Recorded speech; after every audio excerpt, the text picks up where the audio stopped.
Right, so this first thing we're going to check out for the gamers, a lot of stuff going on. Games industry, super interesting place at the moment. There's just drama going on everywhere at the moment in the world. A lot of it is intersecting. This video popped up. I think Ubisoft is finally dying. A dumpster fire. Okay. And today's dumpster fire, ladies and gentlemen, is Ubisoft. Now, if you're somebody like me, you've probably played a bunch of Ubisoft games in the past. You know, there was a time where this company was making banger after banger, okay? Correct. Like the Assassin's Creed 2. Yeah. I would lose my virginity to that game. Splinter Cell Chaos Theory. What a time to pause. Did you actually lose your virginity to Assassin's Creed 2? That would be quite impressive. Did lose my virginity to that game, Oh. okay? All Good right. on you. Assassin's Creed Shadows, thank God that game has been delayed. Now, before we go into it, Assassin's Creed Shadows is a game that's pretty mired in a lot of controversy. But I'm a channel that likes to do my research and look into objective facts, so I'm not going to jump into like the political culture war side of things. I'm just going to look at all of the wrongdoings of this game from an objective lens really quickly. But to give you an idea of the cancellation... So yeah, Ubisoft peak era, definitely between Far Cry 2, Far Cry 3... the Assassin's Creed 2 games, there were 3 of them. They were doing big business with Just Dance. It was just before, I think, Siege came out, Rainbow Six Siege, which is still doing business for them. And they had this period where they had a really good range of products, and all of their major AAA stuff was really, really strong.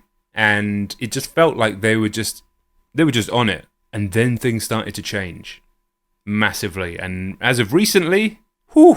Ubisoft's like, dear players, Assassin's Creed Shadows is a dream project for us. Finally bringing Assassin's Creed to Japan, like the fans asked.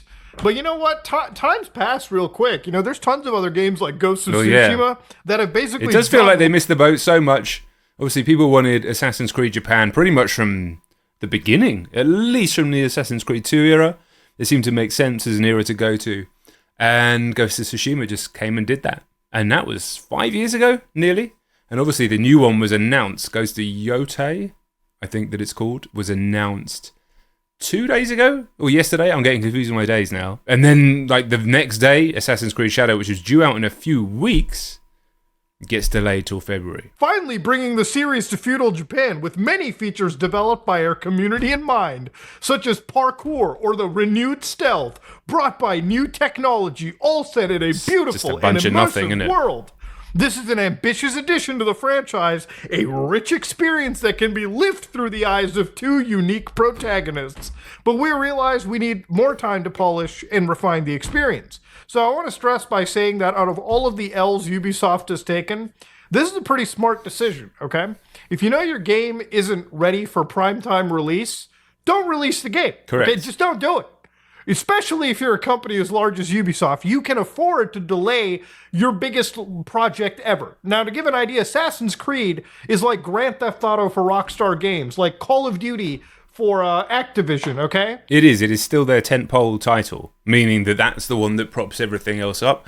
Now, I don't think it's quite as big as it was, but I remember hearing from somebody that worked at Ubisoft around the Assassin's Creed 2. What was the third one called? It was Assassin's Creed 2, there was Assassin's Creed 2 Brotherhood, and then it was was it Revelations? The third one wasn't quite as good. And people were going, why are you doing one every single year? And they said, literally, if you have a product that sells like 10 million copies and makes this much money, it is their fiduciary duty as a company, a public company. They have to release one every single year. Same with COD. They actually have to release one every single year. It got to the point with Ubisoft where that was the case until the point where they had to not release one for a year in terms of how it was going to be, because it is their duty as a public company to maximize profit for shareholders. So they actually had to the point where if they didn't, the company could go under. But ironically, it could be this game that finally kills Ubisoft, which would be sad, but they have made a lot of fucking mistakes recently. Like Halo for Xbox, probably not even worth saying that, because Halo has been treated like a redheaded stepchild at this point. Halo's a disaster. To give an idea, Assassin's Creed is a pretty huge franchise for Ubisoft. They can't you might be able to mess up like a smaller franchise, but this is what you're kind of known for. Okay, this is a big moneymaker, so it's pretty good for them to actually hold back. And thankfully, at this moment in time, they decided to say, yeah, we're just going to release it on a whole bunch of platforms, things like Steam. They refunded every pre-order. And again, all future pre-orders are given the first... Refunding every pre-order is crazy. I wonder how many they had. You got to assume it's not that many if they're prepared to refund them all. I mean, I don't know what the legality is in delaying a game by 4 months in a pre-order situation, but I don't know if I've heard that before. And now they're releasing it on Steam as well, which I don't think they were before. For free. Oh yeah? Well, I also dug up something known as a updated financial target for Ubisoft. So here we literally, as of today, okay, Ubisoft updates its financial targets. They expect a net booking of around 1.95 billion euros, okay? But they actually took a look at some of the feedback. So what they did was they said AC Shadows is released 14th February 2025, which I believe that's the same month Monster Hunter Wilds dropped. So you got kind of some competition there. I'm just putting it out there. While the game is feature complete, meaning it's already done, the learnings from the Star Wars Outlaws release led us to provide additional time to further polish the title. This will enable the biggest entry in the franchise to fully... Of course, it's feature complete. I mean, the shit was out in 3 weeks, but Star Wars Outlaws was technically feature complete, as in all of the big chunks were in the game, right? The missions were in the game. The graphics were in the game, the AI was in the game, all the stuff that needs to be in there as features is in the game, but games are feature complete long before they're finished. Deliver on its ambition, notably by fully promising our dual protagonist adventure and bringing two very different gameplay styles. Now, if you don't know the season pass model, every time why a single player game suddenly got season passes? Well, we know why, but why? Always attach like a year season pass to a game. At least here, they're like, well, shit, we'll just give the first expansion for free, okay? We don't want people to just buy our games and not expect other things coming down the road. So additionally, despite solid ratings and user scores across first-party stores that reflect an immersive and authentic Star Wars experience... Bro, Metacritic 76 for a game is not a solid rating. Game scoring is fucked, skewed, has been forever, has been since my day, has been since the 90s. Anything in the 70s is like, fucking don't play this game. We know that. It's wrong, but it's not dissimilar for music, actually, if you go through Metacritic for music. 7 has been average since the 90s. Their Star Wars Outlaws sales were softer than expected, okay? And, this is one of those things where, look, everything is really expensive these days. People don't have infinite money. So when you buy a game, you pretty much have to commit to that game you're buying, okay? So let's say you only have the budget to realistically buy 4 or 5 games a year, maybe less, maybe more. If you only have that budget, your choices, you really have to go with games that blow people's socks off. When I reviewed Star Wars Outlaws, I wasn't overly negative about the game. I don't think you should be overly negative or overly... You should just give an actual review. My review said the game was quite... You can be overly negative. I guess overly suggests more than necessary, but you can be overly negative about it if it deserves to be overly negatively spoken about. Just mid. It was literally in between. There was nothing that impressive about it. The worst review to have to do. It looked okay, it looked nice. The worst. But if you're just releasing a game that is quite literally Uncharted but set in space, like a game that functionally feels like something that released back in the PS3 era, yeah, I'm not really going to be singing its praises. A game that stealth mechanics are about as exciting as Dora the fucking Explorer, especially coming from the same studios that built Splinter Cell Chaos Theory, I'm not going to be too terribly excited, okay? It's insane shit for me to recommend somebody spend... It's not the same studio that built Splinter Cell Chaos Theory. Every time I pause this guy, he's got an absolute banger of a face. It's not the same studio that made Splinter Cell Chaos Theory. Splinter Cell Chaos Theory was Ubisoft Montreal production, which is where they make most of their in-house games, obviously in Canada. I visited there for Far Cry 2 in whatever the fuck year that was. I don't know. Did a tour of the studio. It is... studio complex, massive, just rooms full of people at computers. Like every single team, huge bloat, hundreds of people on every single team, hundreds of people on the AC team, hundreds of people on the Far Cry team, on the Splinter Cell team. It was the time where they did that snowboarding game that was coming up. Steep. We're going back a little bit now. Here's the Steep team. Here's the Just Dance team. Oh, dude, the place was enormous. Just floors and then an outbuilding. Anyway, Star Wars Outlaws is made by Massive, who are in Sweden, and they made The Division. So, just to technically correct him. The Assassin's Creed controversy was pretty insane, and to show you a level of the controversy that honestly leaves me insane is I assume Ubisoft has pretty much delayed the game. You live a block away from the Montreal Ubisoft studio? Oh, sweet, yeah, that road. Further down the road at the other end of it, when we first got to Montreal on that trip, there was some sort of pub/bar/something, and we had poutine there. Oh my god. Oh my god. They try to make poutine here in some places and you have it and it's like, dude, this is horrible.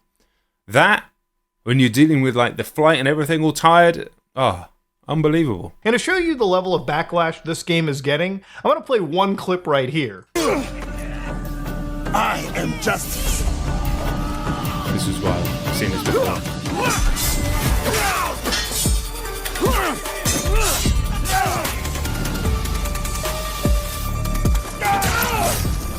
Yeah, you like that hip hop that's It was playing fucking there? wild, so apparently, one of the actual It was protagonists in this game, Yasuke, who is a black samurai who has been the draw of a lot of criticism and controversy for the game. Yeah, in the middle of his combat, they decided to unironically play some hip-hop music. And without... This is why the whole thing just feels so inauthentic, and I think that's what people get truly frustrated about. Obviously, there's an element of people who are going, I don't know if they actually are, but I'm sure there's plenty of people who are like, are racist. There's some people who are fucking racist, right? And they're like, I don't want to play as a black samurai. Then there's people who are going to come across as racist by saying that, or saying something like that. Why is it a black samurai and not a Japanese samurai, given the time period and everything? Now, is there an interesting story, world, vision to be told about Yasuke as a character? Absolutely. Does he look pretty fucking cool in the game? Yeah, he does. But how to undermine it instantly? The second combat starts, play some fucking trap beat underneath it. It's like, what's your intention here, Ubisoft? Do you even have a clue what you're doing, dude? Because I don't believe you. I don't believe your intentions are real. I think you've been scrambling for years since everything started to go down, where you rested on your laurels on success for years. Things started to go wrong. You had a lot of controversy on the back of that in terms of sexual harassment and sexual assault allegations within the studio, people being moved around, people being fired.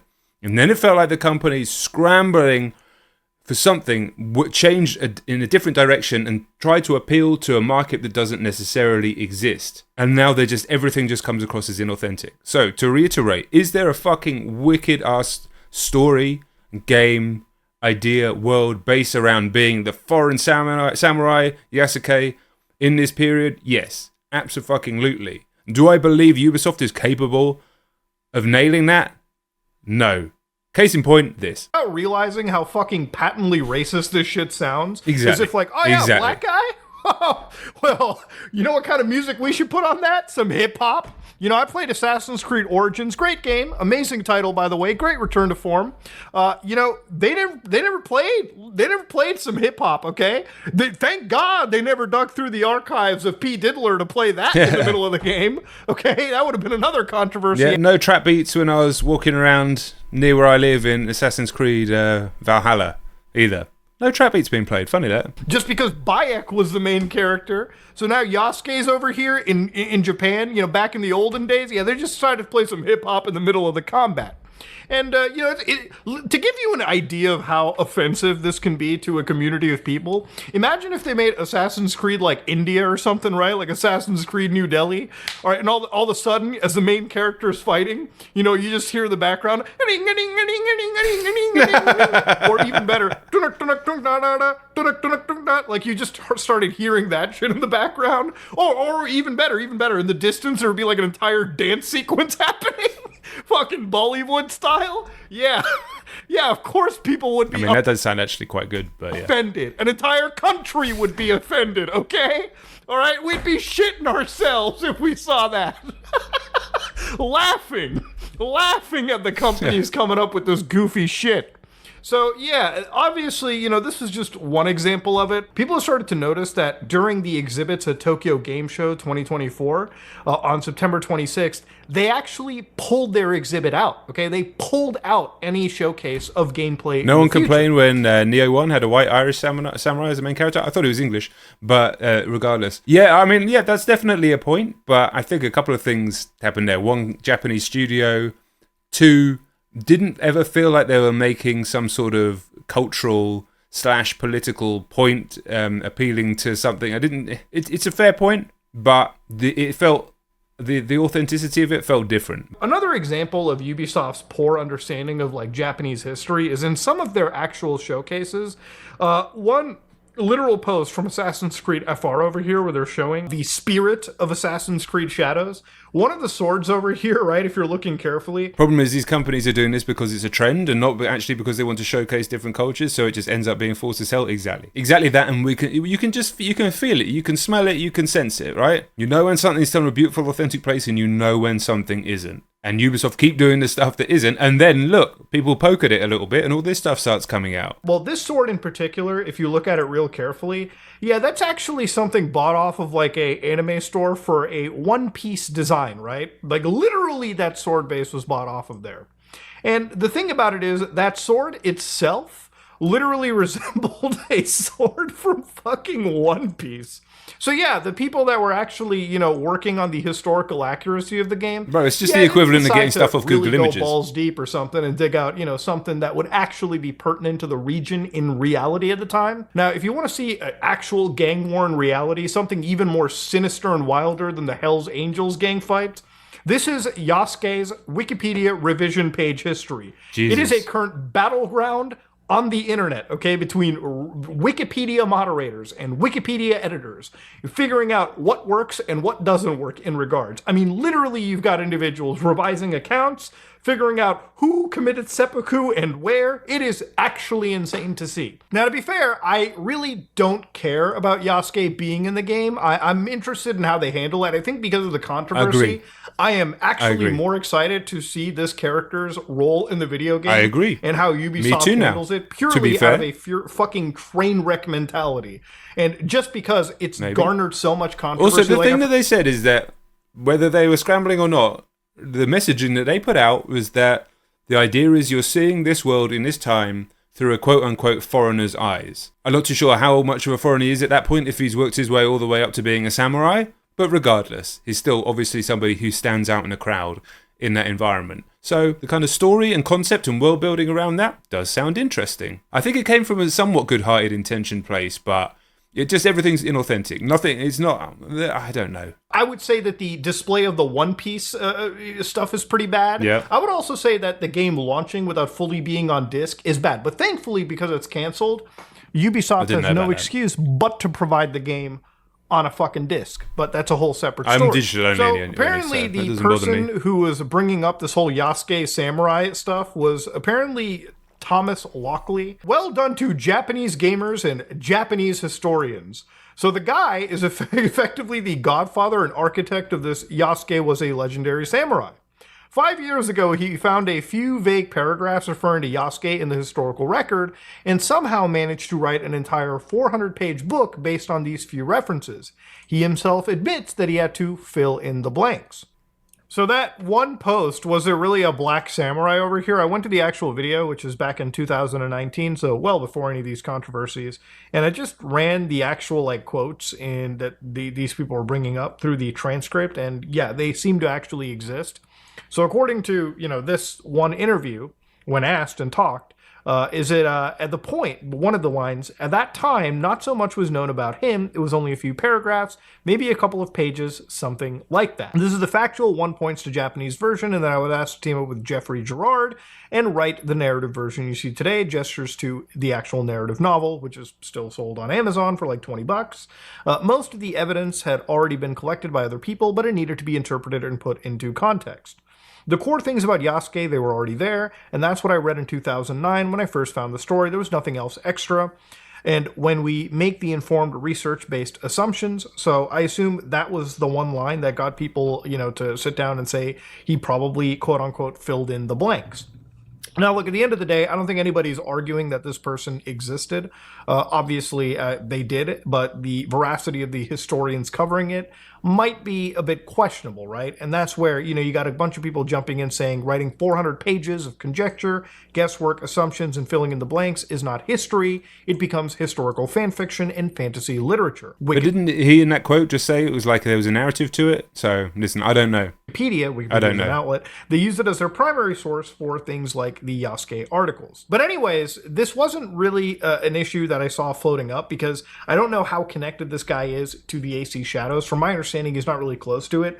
I think somebody on the Assassin's Creed Shadows might have used his work as inspiration, or at least some form of historical. That's absolutely fine, isn't it? This isn't supposed to be historically. It's a fucking video game with all sorts of fantasy stuff going on, so I don't think this is an issue. The problem is if they start saying, for Ubisoft, start claiming historical authenticity as an argument for people questioning it, then you're opening up a can of worms. Assassin's Creed Shadow should look like the period of Japan they're trying to represent.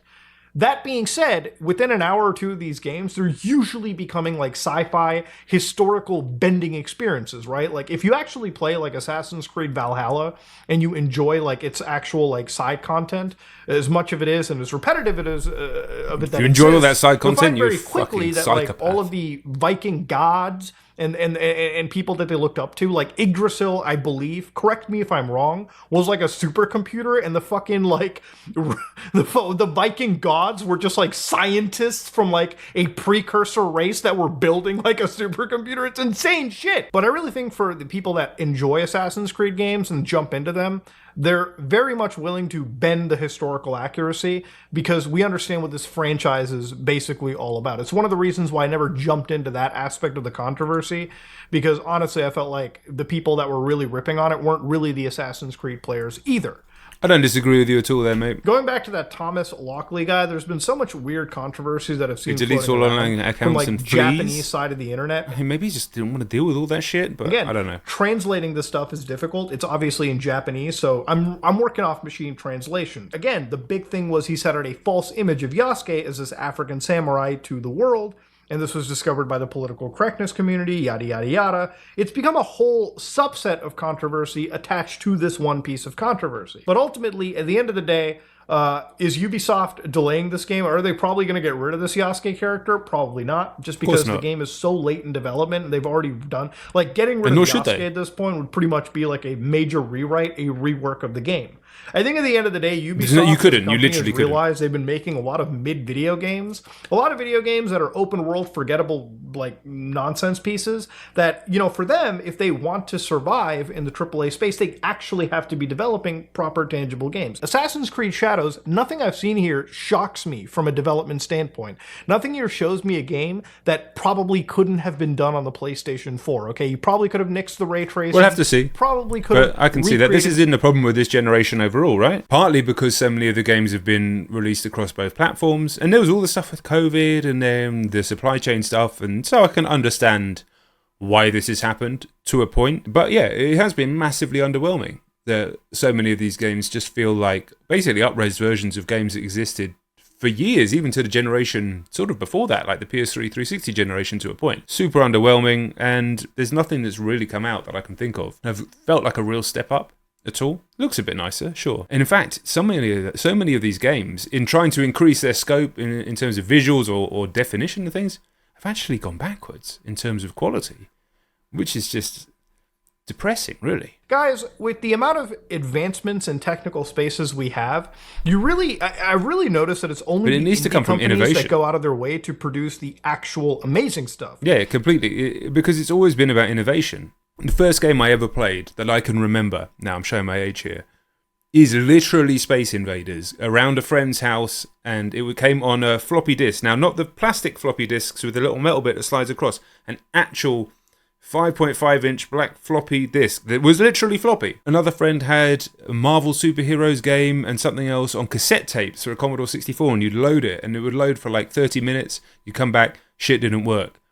Horrible times. The thing that was so fascinating to me growing up through games, starting back then when I could only play at friends' houses and I didn't get anything for myself until I was 8, I believe, was the fact that there was always a new idea, there was always a new gameplay style, there was a new concept, an entirely new genre would be coming, like every year, every few months.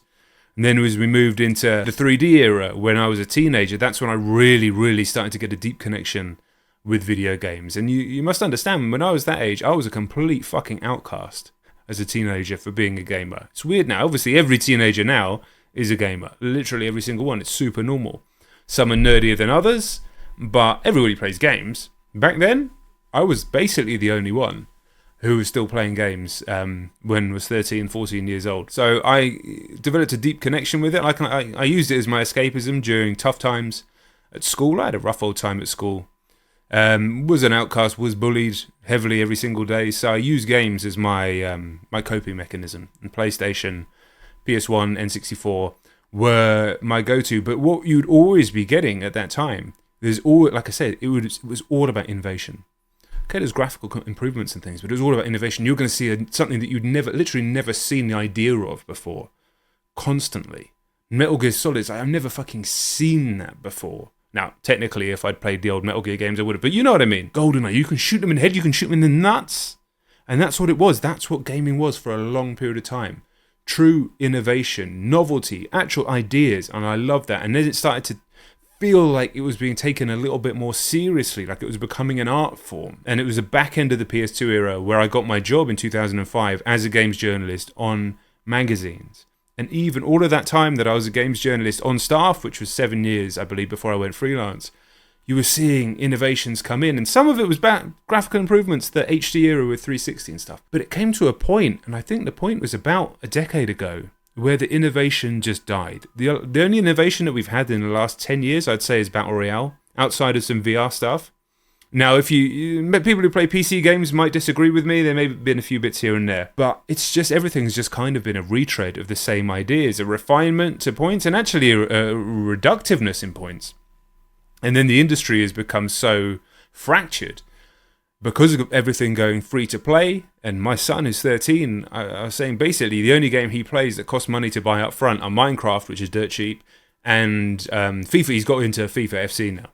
But forever, Roblox, Fortnite, Minecraft, stuff like that, for a long period of time when he kind of grew out of playing the Nintendo games on the Switch. Hopefully he'll go back to those. So you've got an industry that's free to play. You've got an industry that is terrified of innovation because you can be in a situation where you spend $200-300 million trying to do something and it all goes wrong, like Concord. Oh my God, like it's a good job Sony's a big company, otherwise they'd be flattened just from that one mistake. So I can understand why companies become risk averse, but that is to the massive detriment of us as the gamers. By the way, this guy has nearly 4 million subscribers, filming with light pouring out behind him, which is like, the number one thing they tell you not to do. His thumbnail to this video is the worst cutout I've ever seen. Terrible framing, everything about that. He's not even done any Photoshop on his face. The video's got 400,000 views. He's got nearly 4 million subscribers. All that matters is your idea and your ability to convey it. That is all that matters. Shout out Mutaha, what a man. Yeah, he's done his research, exactly, that's what I'm saying. His ideas and his ability to convey those ideas to the audience. Ubisoft is in a situation where they actually have to produce a video game that rivals the gameplay chops of indie stuff, of stuff that actually has people putting their time and effort into, versus releasing the same slop they've effectively been releasing since the Xbox 360 days, okay? The thing that put me off Outlaws, I'm not a huge Star Wars fan, but like I do like, there was a part of me that was like, oh yeah, I might end up picking this up. It was a bit of a dry spell for games. I just got the PlayStation Portal, so I thought I could chill in the front room while Nat's watching some TV and smash through that. And then I watched it and I was like, that is every game I've played since like 2008. It's just the same fucking game. I've played this game so many times. Why does it feel less immersive? Just from looking at it, I haven't played it. Why does it feel less immersive than GTA 4? Not GTA 5. GTA 4, actually.